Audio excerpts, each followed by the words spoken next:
Bonjour à tous et bienvenue dans cette nouvelle vidéo de votre podcast du pharmapreneur et plus particulièrement dans cette série de vidéos du quotidien d'un pharmacien, vidéo dans laquelle je te parle de mon quotidien en tant que pharmacien titulaire au sein de notre structure, la pharmacie du Manoir à Isnoville.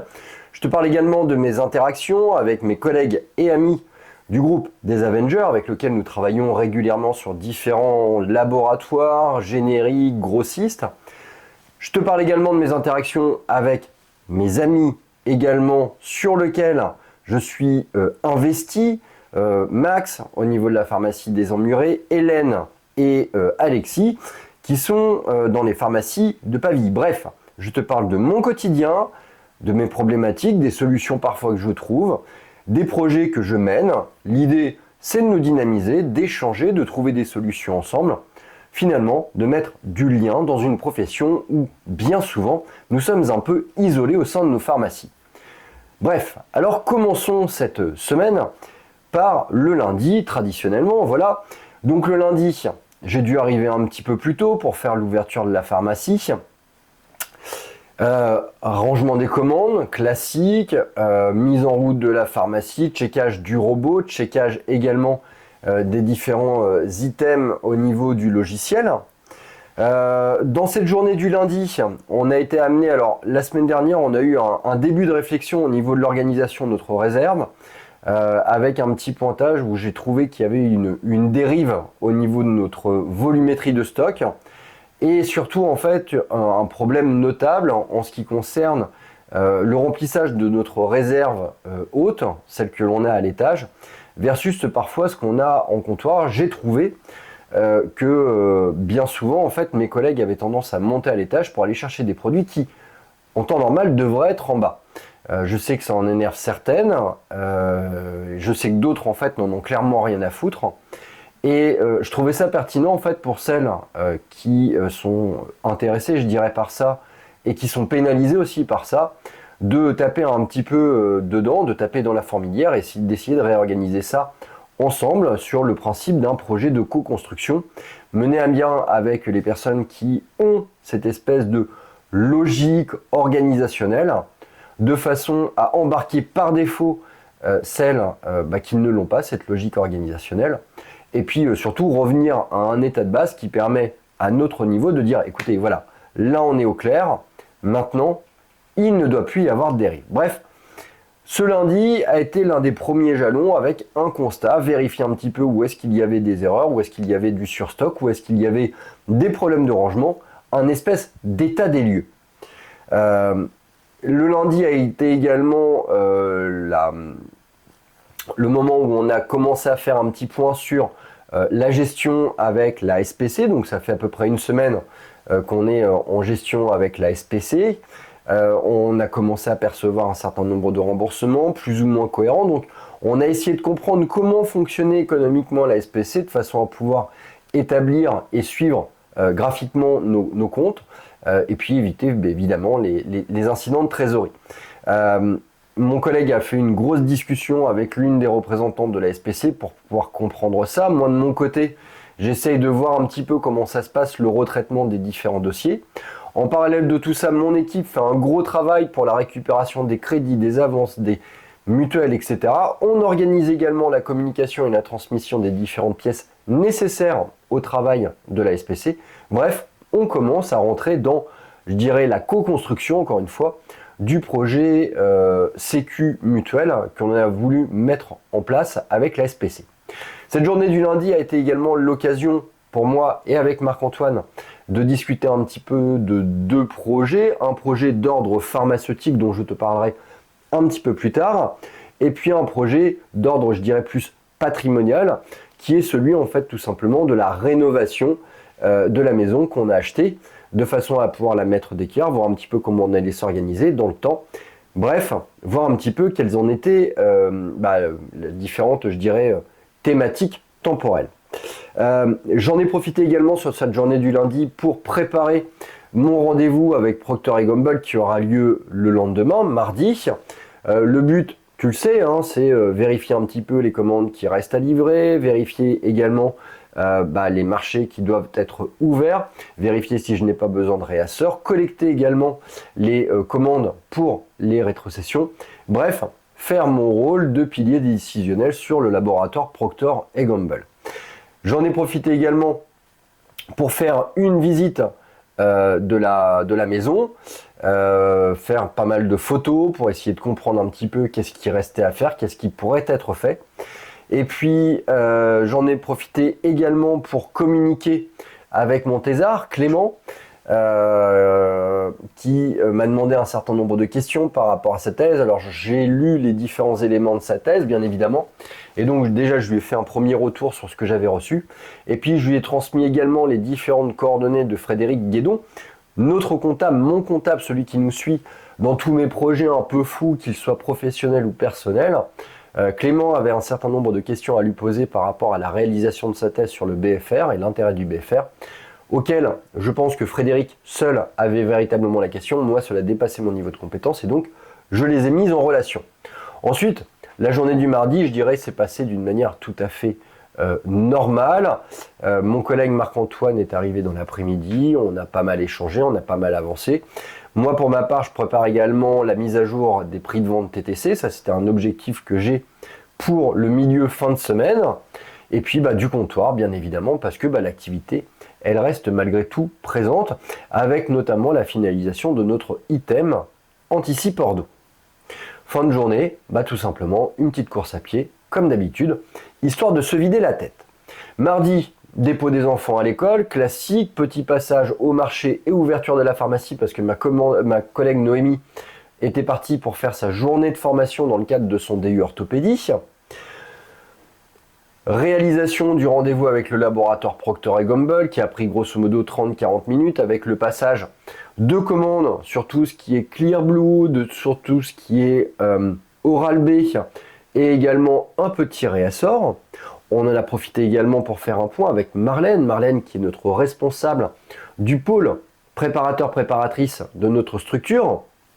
Le point, tout simplement sur les promos, les futures promotions, sur la manière dont ça s'organisait avec les SPC, de rappeler un petit peu les règles de base, de rappeler également la soirée procédure qui va avoir lieu jeudi, de rappeler également notre volonté de mettre en place des animations cosméto et sanitaires au sein de la pharmacie, et enfin évoquer le lourd sujet de la réserve et surtout l'organisation.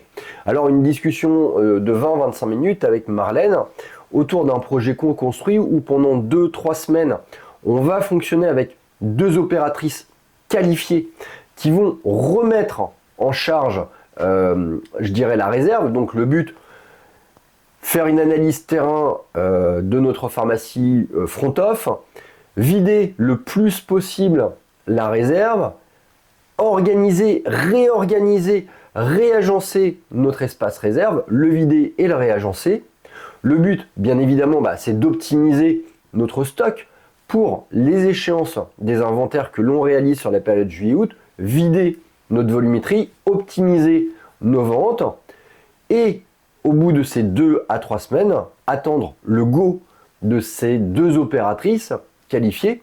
Et là, on partira sur la réintroduction de la procédure mise en place par mon collègue Marc-Antoine, à savoir celui où ça va fonctionner avec nos étudiants BP qui vont être formés là-dessus et sur lesquels on va être, je dirais, plus pointilleux, voire même limite chiant, de façon à pouvoir maintenir, conserver cette organisation et cette optimisation de réserve. Parce que finalement, une réserve qui s'encombre, elle est liée à plusieurs facteurs. Une sorte de démotivation, peut-être, une sorte de je m'en foutisme aussi, une forme d'absence de valeur sur ce qui est un rangement et c'est ce qui est un rangement efficace. Et puis, à notre niveau, peut-être aussi un manque de contrôle. Et ça, on va tout simplement corriger le tir. Du comptoir, bien évidemment, et puis également un passage chez le médecin pour valider un projet d'assurance. Tu le verras si tu réalises des prêts. À partir du moment où tu as un certain nombre d'encours et si comme moi tu as un certain âge, 46 ans, eh bien les banques, lorsqu'elles te font des prêts, d'une certaine valeur, et à partir d'une certaine valeur, on va dire, demandent un certain nombre de garanties pour leur fameuse assurance emprunteur. Lorsque les encours sont faibles, lorsque tu es jeune, un simple questionnaire médical simplifié suffit. 5 minutes, remplissage des cases, oui, non, etc. C'est simple. Quand ça commence à devenir un petit peu plus chargé d'un point de vue économique, et tu le verras si jamais tu achètes une pharmacie ou si jamais tu réalises des prêts importants, en l'occurrence là c'était l'achat d'un immeuble que je réalise avec ma femme via le biais de notre société civile, eh bien il te demande des examens complémentaires, électrocardiogramme, bilan urinaire, prélèvement sanguin. Et là en l'occurrence, il y avait je dirais une petite incohérence au niveau de mon ECG, avec notamment la présence d'une hypertrophie auriculaire gauche, qui est tout à fait physiologique chez moi parce que je suis sportif d'ultra endurance, et donc c'est l'une des composantes caractéristiques d'un coureur d'ultra endurance, c'est d'avoir un cœur qui est un petit peu plus gros. Voilà. Bon, rien de grave, contrôlé, validé par les médecins. Voilà, mais c'est un item que tu dois de savoir, ne pas t'inquiéter. Parfois, il y a besoin de faire des petits examens complémentaires. À partir du moment, je dirais, où tu as une bonne hygiène de vie, où tu te sens bien et où tu fais finalement attention, il n'y a pas vraiment de raison d'avoir des examens médicaux qui soient déconnants. Voilà pour cette journée du mardi du comptoir, bien évidemment, pour tout le reste de la journée. Mercredi matin, c'est à la maison avec de la course à pied, avec la révision de mes cours pour le DU orthopédie que je vais réaliser dans son dernier item la semaine prochaine, sur le pied notamment. Voilà, donc révision tout simplement. Quelques petits coups de fil d'ordre administratif, notamment avec les banques. Des coups de fil également dans le cadre du projet pharmaceutique dont je te parlerai un petit peu plus tard. Et puis également un peu de réflexion sur l'évolution de notre boîte et ce qu'on va pouvoir lui apporter. Je suis allé à la pharmacie, je suis allé à Leroy Merlin également pour acheter quelques bricoles, pour faire quelques travaux au sein de notre maison. J'en ai profité pour faire une visite avec une entreprise qui va nous réaliser des travaux au sein de la maison, notamment des travaux de peinture et des travaux de toilage de la maison, de façon à tout remettre en l'état. De notre côté, avec Marc-Antoine, on va s'occuper de tout ce qui est réhabilitation extérieure, en l'occurrence les volets, en ce qui concerne les poutres et également l'entretien du jardin. Le but, mettre la maison le plus en valeur possible pour une mise en location, je dirais d'ici un mois et demi, soit en location pour nous, soit en location pour des lambda. On verra un petit peu ce qu'on va faire. Et donc du coup j'ai acheté un certain nombre de matos et puis voilà. Mes collègues donc ont commencé à faire des gros items de rangement réserve front-off. J'ai eu la chance d'avoir mon fils Augustin qui est venu à la pharmacie pendant 1h30 et qui a aidé mes collègues de la pharmacie au rangement. Je suis ravi, heureux de le voir aimer évoluer au sein de mon boulot. Voilà, il est apprécié par l'équipe, il apprécie également mon équipe, il apprécie participer, aider et je trouve ça très plaisant. Donc du rangement bien évidemment, un passage de commande avec le laboratoire Teramex, donc tout ce qui est Lilou, Zoélie et une autre pilule et Eudiem. Voilà, de façon à pouvoir compléter mes stocks qui étaient un petit peu vides. J'ai finalisé également la réception de la commande du matin au niveau de notre alpha et de notre robot parce que tout simplement ça va pas été au bout. Je trouve ça parfois un peu dommage d'arriver le mercredi midi et de voir que c'est un peu la guerre, quoi, avec des cartons partout, avec des commandes non rangées. Voilà, bon, il y a des moments, j'aimerais que certaines de mes collègues pharmaciennes adjointes aient plus un rôle d'encadrement et de structuration. Après, chacun le fait comme on le sent, comme ils le sentent. Après, la pharmacie va bien, donc pas de problème. Mais c'est vrai que moi qui suis un peu tatillon et un peu, je dirais, toqué, il y a des moments, en fait, quand j'arrive et que je passe 40 minutes à mettre au clair la pharmacie, bref, il y a des moments où j'ai un petit peu du mal à comprendre ça. Là, rendez-vous également avec le laboratoire Viatris pour compléter notre offre générique. Discussion assez longue avec François Keffer, qui est un représentant que j'apprécie énormément du laboratoire Viatris. Discussion autour de notre partenariat, discussion au niveau de l'évolution future du laboratoire Viatris, ce qu'il peut nous apporter, etc. Voilà pour cette journée du mercredi. En ce qui concerne la journée du jeudi, ça ne t'aura pas manqué, je te réalise cette vidéo du quotidien du pharmacien chez moi. Je ne te la réalise pas à la pharmacie, tout simplement parce que jeudi soir, qui est la soirée traditionnelle où je te réalise les vidéos, on réalise la soirée procédure. Je vais t'en parler un petit peu après. Donc du coup, le jeudi matin, à la maison, course à pied, vélo, administratif, passage de coup de fil. Fin de matinée, passage à la maison pour faire un peu d'enduit dans la maison pour terminer de réparer le cadre d'accès au grenier que mon collègue a cassé lorsqu'il avait fait les visites de la maison lors du processus d'achat. L'après-midi, donc, c'est rendez-vous avec le laboratoire Biogarant. Laboratoire Biogarant, où on va faire le point sur les chiffres annoncés par Bioc sur l'année 2025. Donc là, on va faire l'atterrissage. C'est un rendez-vous très important. Moi, j'ai déjà consolidé un certain nombre d'éléments. J'ai des petites différences par rapport à ce que j'aurais dû normalement percevoir. Alors, j'ai peut-être des défauts d'enregistrement, j'ai peut-être des défauts de perception. Et c'est vrai que ce rendez-vous, il est toujours un petit peu tendu. Lola, elle a ramené un certain nombre d'éléments. Moi, de mon côté, à la suite de ce rendez-vous, je vais partir sur une semaine d'analyse. Et puis, je vais lui faire un retour construit de façon à pouvoir faire un atterrissage propre et clair de cette année 2025.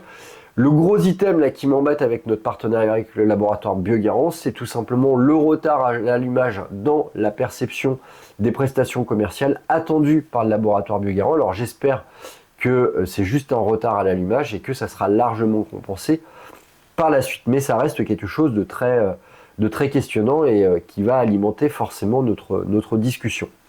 Du comptoir, bien évidemment, cet après-midi, du rangement aussi.